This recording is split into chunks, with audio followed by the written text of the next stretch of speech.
ప్రస్తుతం మనతో మాట్లాడేందుకైతే సుబ్రహ్మణ్యం గారు అయితే ఉన్నారు. ఆయన ఒక ఎన్నికల స్ట్రాటజిస్ట్ అనుకోవచ్చు. ఒక రాజకీయాలకు సంబంధించిన వ్యూహాలు ప్రతి వ్యూహాలు రచించడంలో కొంత అనుభవం అయితే ఉంది సుబ్రహ్మణ్యం గారితో.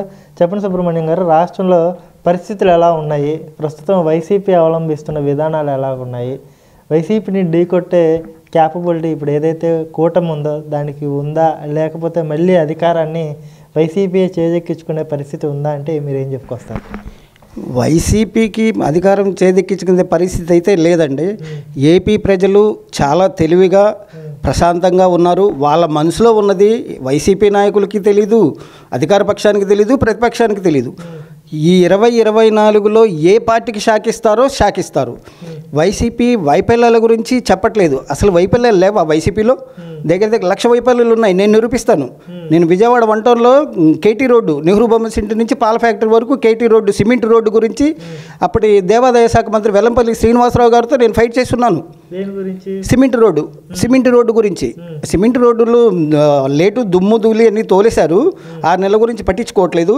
ఏమండి, నేను ఆయన కారు ఒక బోర్డు పట్టుకొని ఇలాగ ఆయన కారు వస్తుంటే ఇలాగ 100 సార్లు పరిగెత్తాను. కొన్ని వేల మంది చూశారు. ఆయనకు ఎంత అహంకారం అంటే అంత అహంకారము. ఇంకా వేరే నాయకుడైతే ఆగేవాడేమో.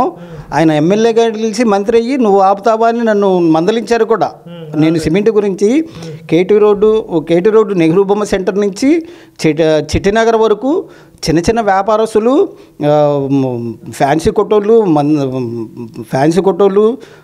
దగ్గర మందు మెడికల్ షాప్ వాళ్ళు చాలా అటువైపు ఒక 200 షాపులు, ఇటువైపు 200 షాపులు, వ్యాపారాలు లేవు, ఇబ్బంది పడిపోతున్నారు. దుమ్ము ధూళి వల్ల ఆరోగ్యం పాడవుతుంది, తొందరగా చేయించండి అని వేడుకున్నానండి. వేడుకుంటే అసలు ఏం పట్టించుకోలేదు. రాష్ట్రంలో వైఎస్ఆర్ కాంగ్రెస్ పార్టీ చాలా బలంగా పోరాటం చేస్తుంది, చాలా బలంగా పనిచేస్తున్న పరిస్థితి కనిపిస్తుంది. దాన్ని ఢీకొట్టే శక్తి సామర్థ్యాలు ప్రస్తుతం ఉన్న టీడీపీ, జనసేన, బీజేపీ కూటములకు ఉందా లేదా, మళ్ళీ అధికారాన్ని ఏ పార్టీ చేజెక్కించుకోబోతుంది అనేది నా ప్రశ్న. దీనికి మీరేం సమాధానం చెప్తారు? ఇప్పుడు మోడీ గారు అసలు ఈ దేశంలో మోడీ గారిని ఢీకొట్టే పార్టీ కానీ ఇండియాలో లేదండి. ఎందుకంటే రాహుల్ గాంధీ గారు హిందూ సమస్యల్ని ఎప్పుడు బయటకు వచ్చినా హిందూ సమస్యలు వేధిస్తాడు. మోడీ గారు హిందూ సమస్యలు, మీ పార్టీలో హిందువులు లేరా? ఉన్నారు కదా. మీరు బీజేపీ వైఫల్యాన్ని ఎండగట్టుకోండి. మీ పార్టీ అధికారంలోకి రావడానికి సహజమే. నీ వైఫల్యాన్ని ఎండగట్టుకోండి కావాలంటే. అంతేగాని మోడీ గారి మతాన్ని వాటిని కించపరచకూడదు. మోడీ గారు చాలా ఆయన సంక్షేమం బాగానే ఉందండి. ఇవాళ చంద్రబాబు నాయుడు గారు ఆయన దగ్గరికి వెళ్ళడం త్రిమూర్తుల శంఖారావం అండి. ఇది రేపు చిలకలూరుపేటలో జరిగేది త్రిమూర్తుల శంఖారావము. ఈ త్రిమూర్తులను ఆపడానికి ఒక డూప్లికేట్ అర్జునుడు అని చెప్పుకుంటున్నాడు కదా సీఎం గారు.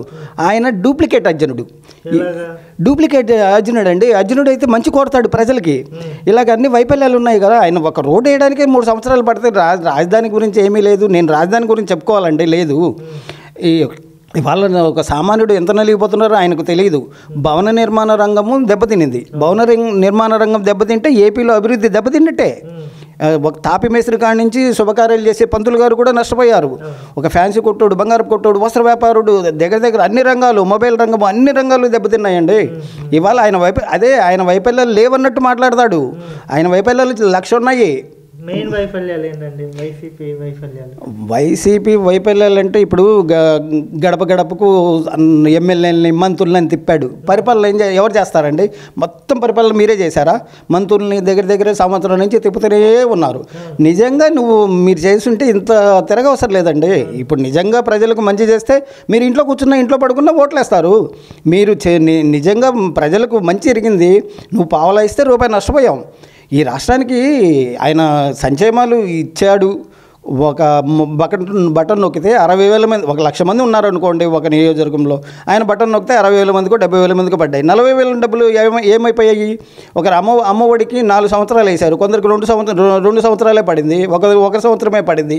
కానీ ఆయన ఫైల్లో మటుకు 4 సంవత్సరాలని వచ్చింది. కావాలంటే రుజువు చూపిస్తాను నేను. ఓవరాల్గా ఏం చెప్తారంటే రేపు రానున్న ఎన్నికలు ఎవరికి ప్లస్ కానున్నాయి, ఎవరికి మైనస్ కానున్నాయి?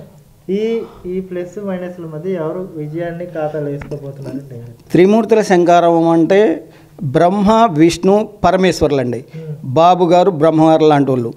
విష్ణుమూర్తి గారు, మోడీ గారు, పరమేశ్వరులు పవన్ కళ్యాణ్ వారు, పవన్ కళ్యాణ్ బ్రహ్మ త్రిమూర్తుల కలయిక ఈ రాష్ట్రానికి మంచిదేనండి.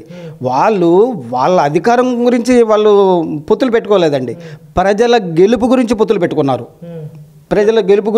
పొత్తులు పెట్టుకున్నారు. వాళ్ళు ఏదో స్వార్థం గురించి పవన్ కళ్యాణ్కి డబ్బులు లేవా, ఆయన సంపాదించుకోలేడా, ప్యాకేజ్ ఇస్తారు అది ఇది అంటున్నారు. ఆయన నిస్వార్థ సేవకు వచ్చాడండి. ఆయన నిజంగా పబ్లిక్లోనే చెప్పాడు, ఆయన దాచుకోవాలంటే దాచుకుండేవాడు. పబ్లిక్లో చెప్పాడు, మనకు అంత లేదు, మనం ఎన్ని స్ట్రీట్స్లో ముందు వెళ్తాము, దూరి కొడతాము, మనకు లేనప్పుడు మనం ఎందుకు వేరే వాళ్ళకి అవకాశం ఇస్తాము. వాళ్ళ వ్యూహం వాళ్ళకు ఉంది, వాళ్ళ వ్యూహం కరెక్టే, గట్టిగా కొట్టాలి. ఆయన పట్టుదలతో ఉన్నాడు, గట్టి కొడతాము అని. మోడీ గారు అయ్యారు, విష్ణుమూర్తి జాయిన్ అవుతే ఓడిస్తారా అండి? డూప్లికేట్ అర్జున్ని ఓడించడానికి వీళ్ళు ముగ్గురు ప్రజల గురించి పొత్తులు పెట్టుకున్నారు తప్పితే వాళ్ళ స్వార్థం గురించి పొత్తులు పెట్టుకోలేదు. చంద్రబాబు నాయుడు గారికి డబ్బులు చూడలేదా? వాళ్ళు ఎప్పుడు చూశారుగా. మోడీ గారు అసలు స్వార్థపరుడా? మోడీ గారు ఏమో స్వార్థపరుడు కాదండి. ఆయన వచ్చినాంచే అవినీతి బాగా తగ్గింది. మోడీ గారు ఇది చాలా బెటర్మెంట్, ఇండియాకి మళ్ళీ కావాలనుకుంటాము మేము. వ్యూహకర్తలు కానీ ఎవరైనా సరే ఈ త్రిమూర్తుల్ని ఆశీర్వదిస్తారు.